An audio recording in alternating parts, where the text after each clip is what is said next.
Hello everyone, welcome back to my YouTube channel. In this quick tutorial, I am going to discuss a problem which I face while doing post-processing of 2D simulation in Ansys-Fluent. This problem occurs when I draw a contour of any field, let's say of pressure, velocity or temperature. Let me show you what I mean. By the way, in the description, I have included Amazon links for some good CFD books and useful tools. Using these links also support the channel. You can also support the channel via PayPal.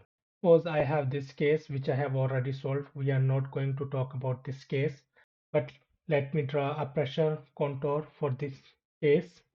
I'm selecting pressure, total pressure, and here you can see I have 5 entries: inflation, inlet 1, inlet 2, interior fluid and outlet.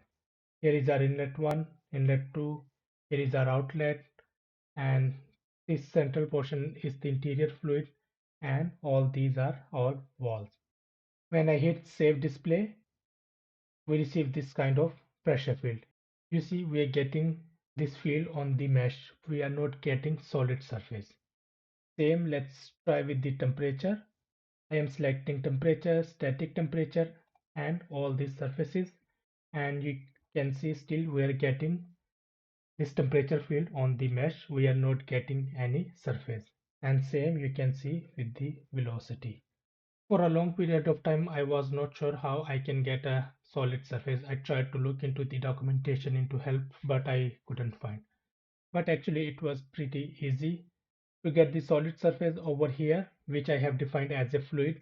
You just select any variable. Let's say I have selected velocity and velocity magnitude, and without selecting any surface, just hit save display and you will see this fluid will appear over here.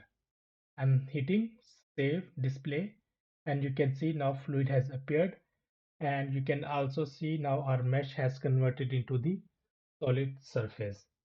Now you can plot any variable, any field, and you will get this on a solid surface. Just showing different variable. Let's check for pressure, and still you can see we're getting it on a solid surface. As I said, for a long time I was not able to figure out what was the problem. Sometime I was getting this solid surface, sometime I was not. Anyhow, I found out it is the way to get this field in 2D simulation, a solid surface like that.